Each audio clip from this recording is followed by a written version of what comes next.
Este 12 de diciembre se cumple un año más, un aniversario más de la portentosa manifestación de la Virgen de Guadalupe en tierras mexicanas.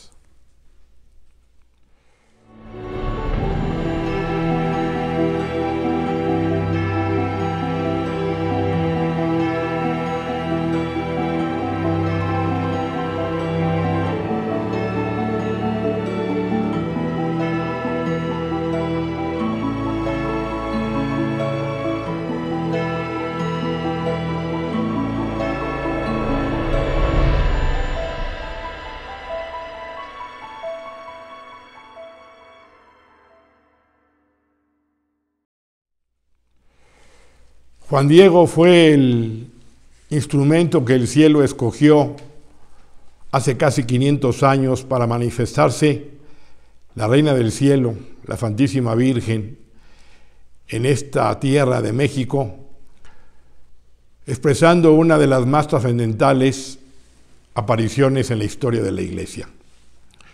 Esta aparición de la Virgen de Guadalupe ocurre un 12 de diciembre, sí, dentro de la octava de la Inmaculada Concepción.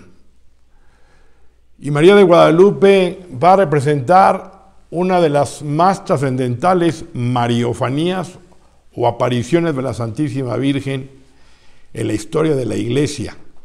No solo para la época en que ocurrió en el siglo XVI, 40 años después del descubrimiento de América y 10 años después de la conquista por Hernán Cortés, sino por toda su simbología, por todo lo que es su pictograma, por todo lo que revela el ayate guadalupano. Es una aparición actual, una aparición que indudablemente nos recuerda el capítulo 12 del Apocalipsis, del último libro de la Revelación, de la visión que tiene Juan en el cielo de una mujer vestida del sol, la luna a sus pies y en su cabeza una corona de 2 estrellas. Una imagen que representa sin duda alguna a la Santísima Virgen, pero también representa, como hemos explicado en otros videos, a la Iglesia fiel de estos tiempos. La Virgen de Guadalupe está relatada su historia en el documento llamado Nicamo Pogua de Antonio Valeriano, que fue escrito según los estudiosos y los historiadores en el año 1556. En Nicamo Pogua relata lo que reveló el indio Juan Diego, un hombre mayor ya de 50 años, su experiencia con la Santísima Virgen en aquel 9 de diciembre, sábado de 1531, cuando pasaba por el cerro del Tepeyac para ir a formarse en el catecismo en Tlatelolco. Y esta narración va a expresar no solo la primera manifestación de la Virgen ese 9 de diciembre, sino la segunda que ocurre ese mismo día, y luego la tercera que ocurre al día siguiente, 10 de diciembre, y la última que va a suceder el martes 12 de diciembre de 1531. Si ustedes me lo permiten, a mí me gustaría hacer referencia particularmente a la primera aparición y a la última, la de que ocurrió el 9 de diciembre y la que ocurrió el 12 de diciembre. La primera porque me recuerda lo que va a narrar Juan Diego precisamente al libro del Apocalipsis, al trono de Dios. Él va narrando lo que escucha cerca del Tepeyac, y son una serie de cantos de pájaros hermosos, que queda tan maravillado que él empieza a transcribir de la siguiente manera esa experiencia. Y dice así, oía el canto del cerrillo, canto de varios pájaros preciosos que callaban a rato las voces de los cantores, y parecía que el monte le respondía. Y luego entonces empieza él a decir, ¿por ventura soy digno de lo que oigo? Me levanto de dormir, ¿dónde estoy? Y dice, ¿acaso en el paraíso terrenal que dejaron dicho los viejos nuestros mayores? ¿Acaso ya en el cielo? Palabras que hay que reflexionar porque México no fue al acaso escogido por una forma aleatoria para que sea bendecido por los pies virginales de la Virgen de Guadalupe. No. Esta tierra de México, por una serie de razones que ahorita no sería caso explicar, tiene en su misión y en su historia un trascendental proyecto del plan de Dios para estos tiempos que estamos viviendo y para el futuro inmediato de la humanidad. Por eso, la Santísima Virgen María de Guadalupe puso sus pies virginales en esta tierra. Así que lo que está expresando el indio Juan Diego no es algo caprichoso, sino hay que tomar nota de lo que se dice respecto a lo que él creyó o pensó que estaba entrando al oír esos pájaros preciosos. Luego empieza a subir por el cerro, se hace silencio, porque en el mundo de Dios, para poder oír su voz y para entender el lenguaje divino, tenemos que hacer silencio, no solo exterior, sino el silencio en el alma. Y oye la voz de la mujer que le dice, Juanito, Juan Dieguito. Cuando llegó a la cumbre, vio a esa señora que estaba de pie y dijo que se acercara. Y dice lo siguiente, muy importante: llegado a su presencia, se maravilló mucho de su sobrehumana grandeza. Su vestidura era radiante como el sol, como cuando Juan describe esa figura sobrehumana de Jesucristo en el libro del Apocalipsis, vestido de una túnica talar, con un ceñidor de oro en su pecho, que resplandecía como el sol con toda su fuerza. Y luego dice, el risco en el que se posaba su planta, flechado por los resplandores, semejaba a una jorca de piedras preciosas y relumbraba la tierra como el arco iris. Los mezquites, nopales y otras diferentes hierbecillas que allí se suelen dar parecían de esmeralda. Su follaje, finas turquesas, y sus ramas y espinas brillaban como el oro. Y digo esto porque me recuerda al libro que más venero, por lo menos su servidor, por muchas razones, que es el último libro de la Revelación, el libro del Apocalipsis del apóstol Juan, del cual es motivo de bienaventuranza el que lo lea, el que lo escuche y el que ponga por obra lo expresado en ese libro. Y hay una visión que Juan tiene sobre el trono de Dios, que es muy semejante a esta explicación que hace Antonio Valeriano de lo dicho del indio Juan Diego en su primera aparición. Si me permiten, en el capítulo 4 del Apocalipsis, dice Juan, después tuve una visión, he aquí que una puerta estaba abierta en el cielo. Y dice más adelante, al instante caí en éxtasis. Vi que un trono estaba erigido en el cielo y uno sentado en el trono. Es el Dios Padre. El que estaba sentado era de aspecto semejante al jaspe y a la cornalina, y un arco iris alrededor del trono. Lo mismo que en el cerro del Tepeyac encontramos también unas piedras preciosas que relumbraba la tierra como el arco iris, igual acá.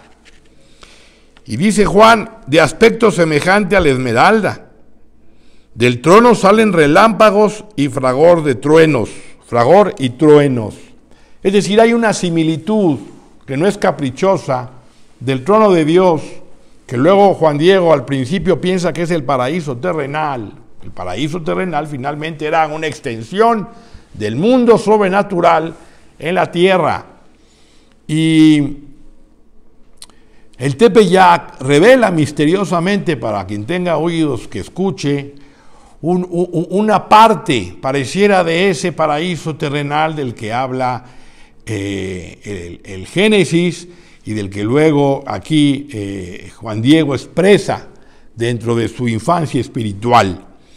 Y el vínculo con el arco iris. El arco iris no tiene nada que ver en este caso con esa bandera que utilizan las personas que quieren proclamar la identidad de género respecto de los que buscan una relación con el mismo sexo, sino que el arco iris, los 7 colores, reflejan y expresan el poder septiforme de Dios, la esencia septiforme de Dios que está transmitida a través de esas 7 estrellas, de esas 7 iglesias, de esas 7 copas, de esas 7 trompetas, y en una palabra del número 7 que enarbola y funda el libro de la revelación, que es el Apocalipsis. Es un tema profundo y que en otra ocasión podríamos profundizar y ahondar en esta revelación de Juan sobre este trono de Dios y todo lo que es precisamente la expresión septiforme de Dios en el libro del Apocalipsis. Y luego entonces le habla la mujer, la Virgen de Guadalupe, y le dice: Juanito, el más pequeño de mis hijos, ¿a dónde vas? Y después de que ya le contesta que va a ir a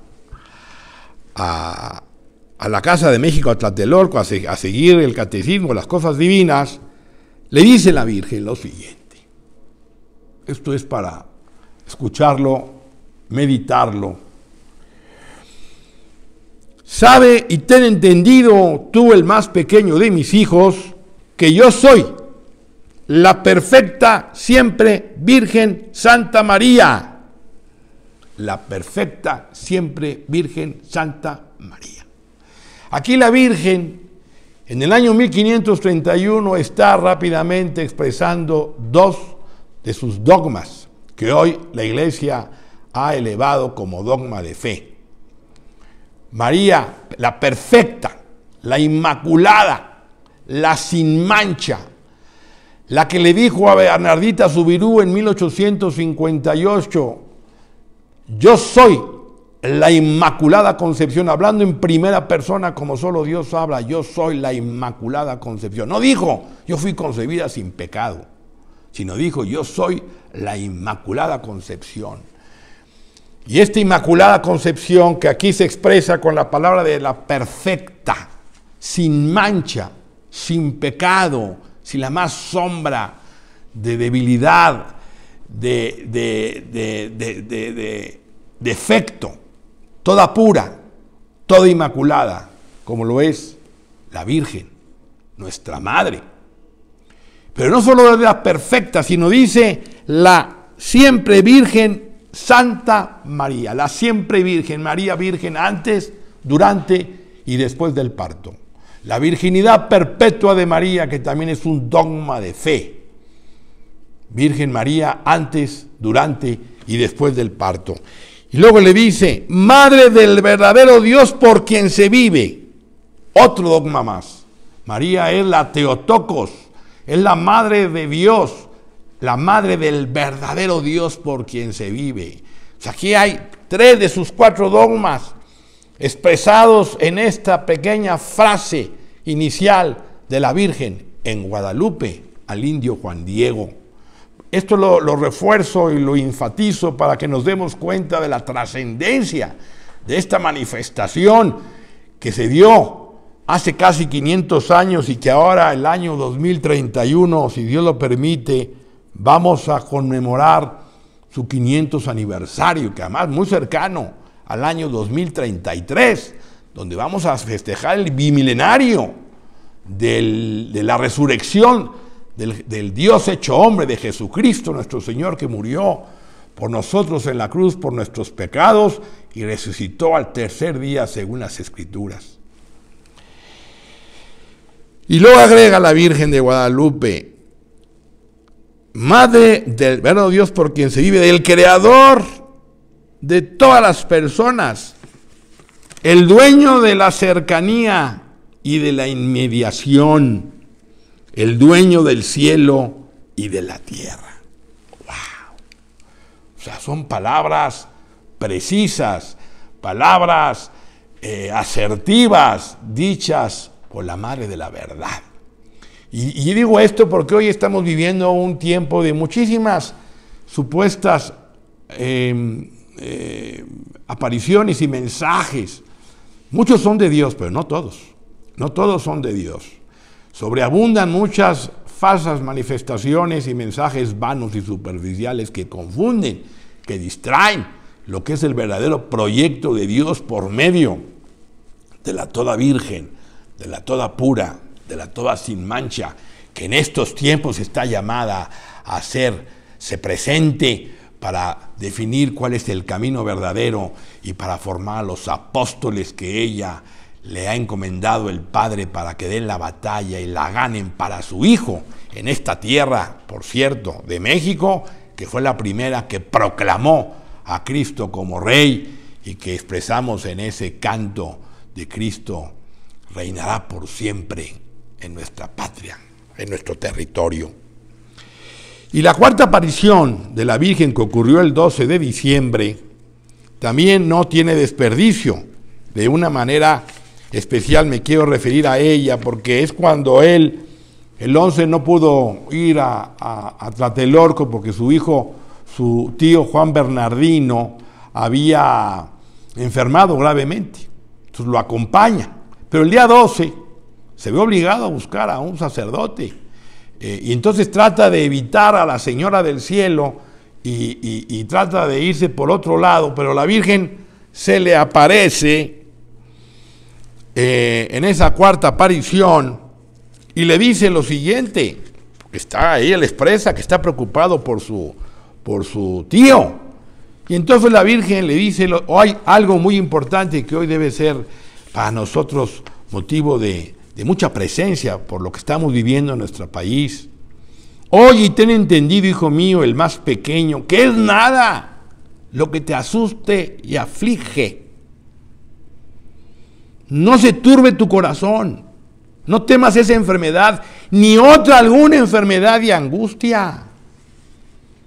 Qué lamentable que hace 2 años, con motivo de la pandemia, se suspendieron los actos conmemorativos de la fiesta de la Virgen de Guadalupe.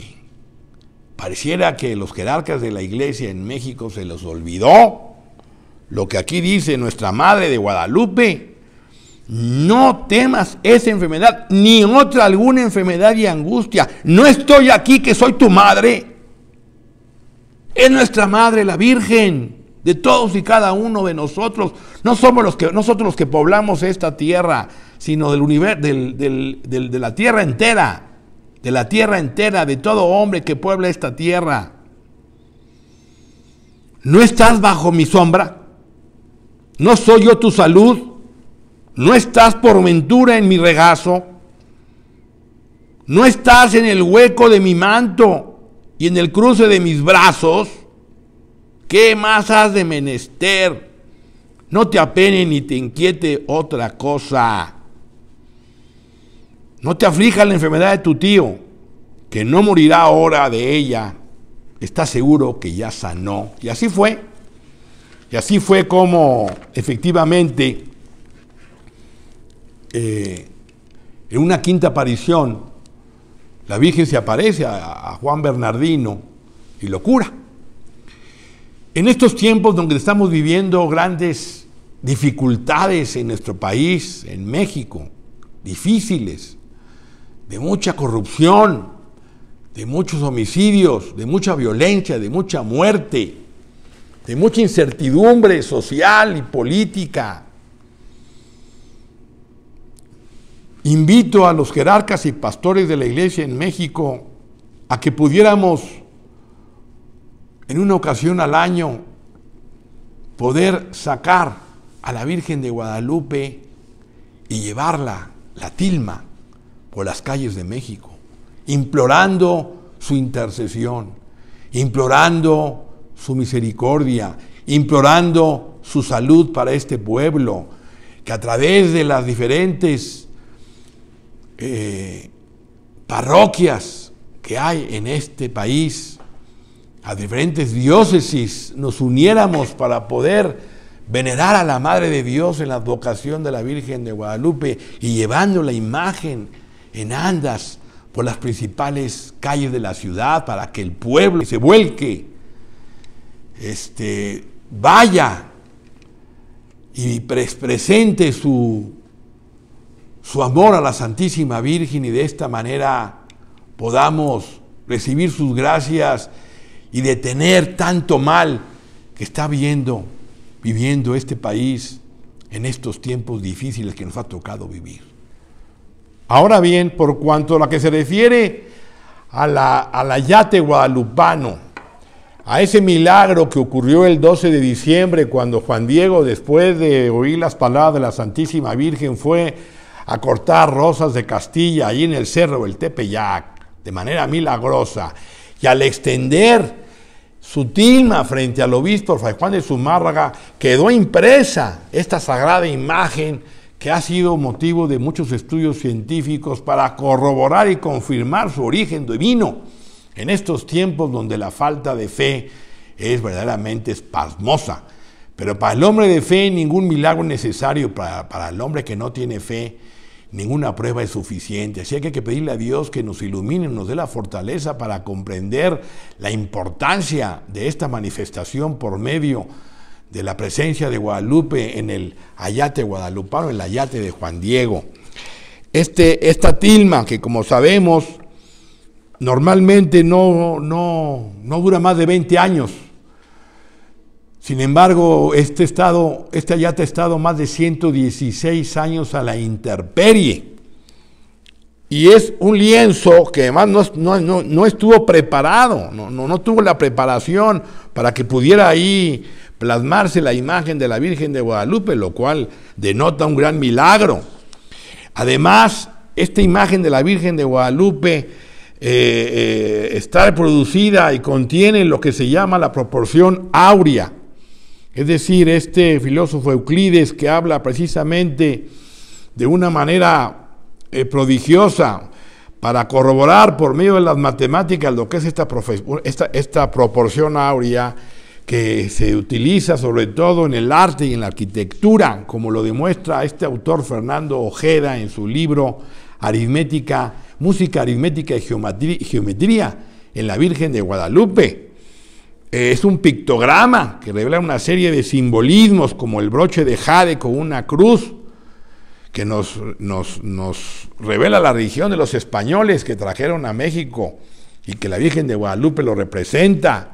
Las manos unidas de dos colores, una blanca y otra más oscura o morena, que es la unión de las dos razas. El ceñidor o cinto en su vientre, que representa que María está embarazada.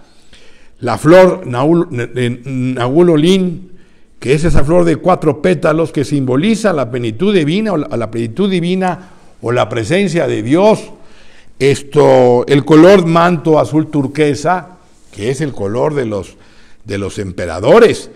Los rayos que la rodean, como dije al principio, que revelan la mujer vestida del sol, de la que habla Juan en el Apocalipsis capítulo 12. Luego también ha habido una serie de estudios de varios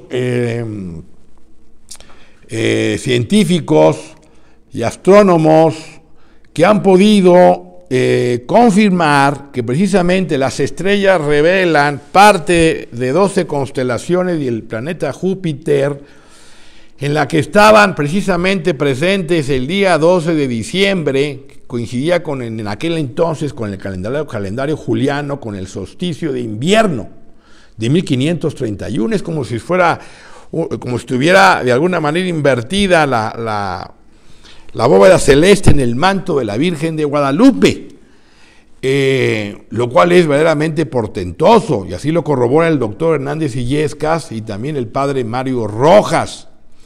También el ingeniero Tosman de la Universidad de Cornell corroboró a través de una serie de estudios al iris y a las pupilas de los ojos de la Virgen, de la imagen de la Virgen, que tiene impresa al menos 13 personajes o 13 personas. Se utilizó un proceso digital de imágenes que se usan en los satélites y las ondas espaciales para llegar a esa conclusión. Es decir, que al momento en que la tilma fue puesta para que la mirara el obispo Fray Juan de Zumárraga, las personas que estaban presentes quedan retratadas de alguna manera en el ojo de la Santísima Virgen de Guadalupe. Y luego también el Premio Nobel de Química Richard Kuhn pudo constatar que no hay colorantes naturales, ni colorantes animales, ni mucho menos minerales,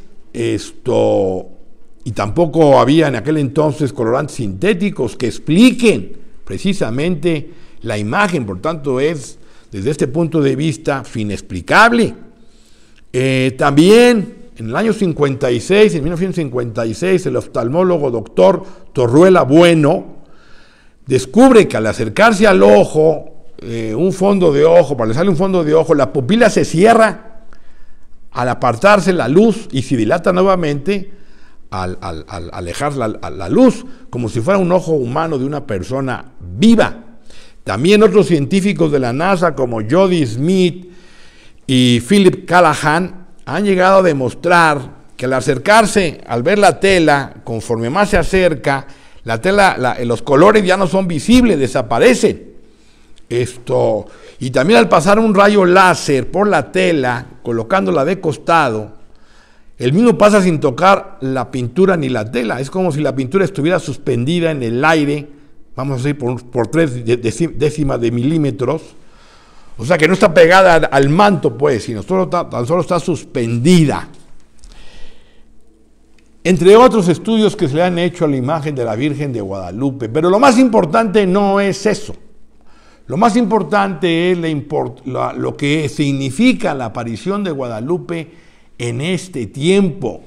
La misión que el cielo ha venido desarrollando por medio de la presencia de la Madre de Dios a través de sus auténticas y múltiples apariciones en los últimos 200 años, y comenzando desde luego por lo que simboliza su imagen en estos tiempos que estamos viviendo de lucha entre el bien y el mal. Y en primer lugar, habrá que decir que la imagen de la Virgen de Guadalupe, como dije al principio, se manifiesta en la octava de la Inmaculada Concepción, que en aquel entonces era el año 13 Caña para los aztecas, es decir, que significa rumbo a la casa de luz. Es decir, que es como si la Virgen preparara el triunfo de la Iglesia en estos tiempos, por medio precisamente de su advocación de la Virgen de Guadalupe. Por eso no resulta sorprendente lo que en una aparición al padre Esteban Gobi le dijo la Virgen cuando él vino a México, el padre fundador del movimiento sacerdotal mariano, en la que empezó a recibir mensajes vinculados a las apariciones o a partir de las apariciones de la Virgen de Fátima en un viaje que hizo el padre a Fátima en el año 73. En el año 94, vino a México, y en ese año, aquí, en el Santuario de Guadalupe, el padre Gobi recibió un mensaje que dice lo siguiente: te confirmo, hijo mío, que de esta nación, de México, empezará el triunfo de mi corazón inmaculado hacia todo el mundo. Como en mis ojos permanece impresa la imagen del pequeño Juan Diego, a quien me aparecí, así también vosotros estáis impresos en los ojos y en el corazón de vuestra Madre Celestial, México, tierra especialmente protegida y bendecida por mí.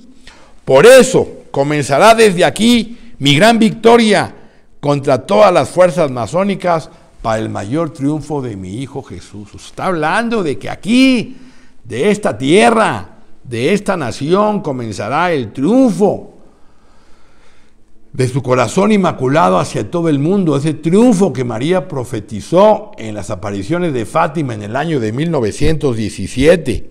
Y también no es menos importante las obras guadalupanes del siglo XVIII, una de ellas intitulada Eclipse del Sol Divino, causado por la interposición de la Inmaculada Luna María, Señora Nuestra, venerada en su sagrada imagen de Guadalupe. Así fue el título de esta obra, y también un sermón, que fue un sermón pronunciado por el religioso Agustino, en el santuario de Guadalupe de Valladolid de Michoacán, en 1742. Así como otra obra, la celestial concepción y nacimiento mexicano de la imagen de Guadalupe, que fue un sermón pronunciado el 12 de diciembre de 1749. Bueno, ambos sermones están recogidos en el libro Jacques Lafayette, intitulado Quetzalcóatl y Guadalupe, de la editorial de Fondo de Cultura Económica en México. Me permito citarlo. El primero es el texto de este sermón del religioso Agustino en 1742, que dice lo siguiente: la Virgen María, en su imagen de Guadalupe aparecida a los mexicanos, representado por un humilde neófito, habría dotado a los americanos de un carisma de identificación de María con la mujer del Apocalipsis. Al referirse a las profecías atribuidas al apóstol San Juan, dejaban ver en la mariofanía del Tepeyac el anuncio del fin de los tiempos, o por lo menos de la Iglesia de Cristo, a la cual subsistiría la Iglesia parusiaca de María, la Iglesia de presencia de María. Del mismo modo que Dios había elegido a los hebreos para encarnarse Jesús su Hijo, del mismo modo María, la Redentora del final de los tiempos, la que iba a triunfar sobre el anticristo, había elegido a los mexicanos. Esta es una homilía, un sermón que se expresó en 1742 por este religioso Agustino en el libro que cité hace un momento. Y también está el padre Carranza, otro autor característico de este guadalupanismo del siglo XVII, autor del traslado de la iglesia a Guadalupe en 1749, también del mismo autor Lafayette, que dice: la imagen de Guadalupe será, a final de cuentas, la patrona de la Iglesia Universal, porque es en el santuario de Guadalupe donde el trono de San Pedro vendrá a hallar refugio al final de los tiempos. O sea, hermanos, por un lado, nos está diciendo que la mariofanía del Tepeyac es el anuncio del final de los tiempos. Y por otro lado, habla de que al final de los tiempos será el santuario de Guadalupe donde el trono de San Pedro vendrá a buscar refugio. No estoy con esto diciendo que el papa que huya, un papa que va a huir de Roma, que no es ni Francisco ni Benedicto, vayan a venir a México, no. Sino es lo que representa la Virgen de Guadalupe, lo que representa su manifestación en este lugar, en esta tierra.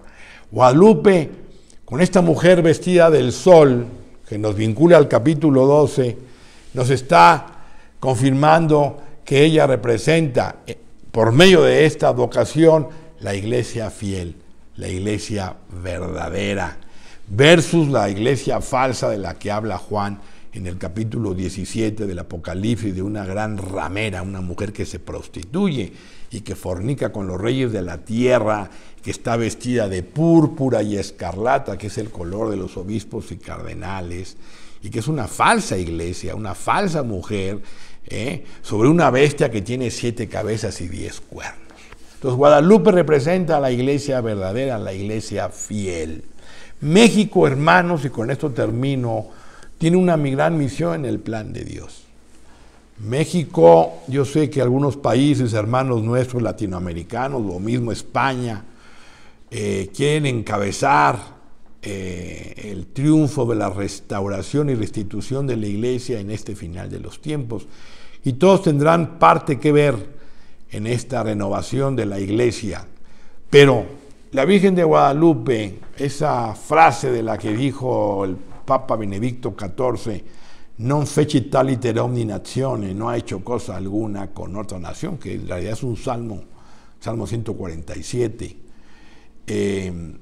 tiene una trascendencia, porque de aquí, de esta tierra, se moverá la piedra, cuando parezca que la iglesia ha desaparecido, la piedra de resurrección de la iglesia, acompañada, auspiciada y bendecida por la imagen de la Virgen de Guadalupe, de esta imagen que ya ha tratado de ser socavada por los enemigos de la iglesia. En 1921, un personaje quiso explotar la imagen mediante un artefacto, una bomba, que explotó y rompió cualquier cristal a 150 metros a la redonda.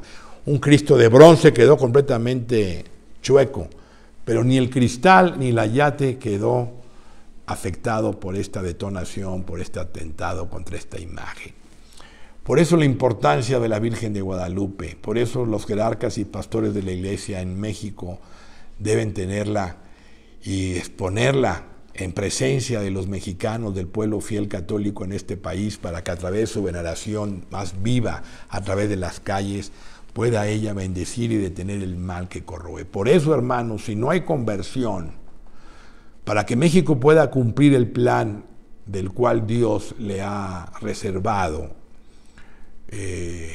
tendrá que ser purificado.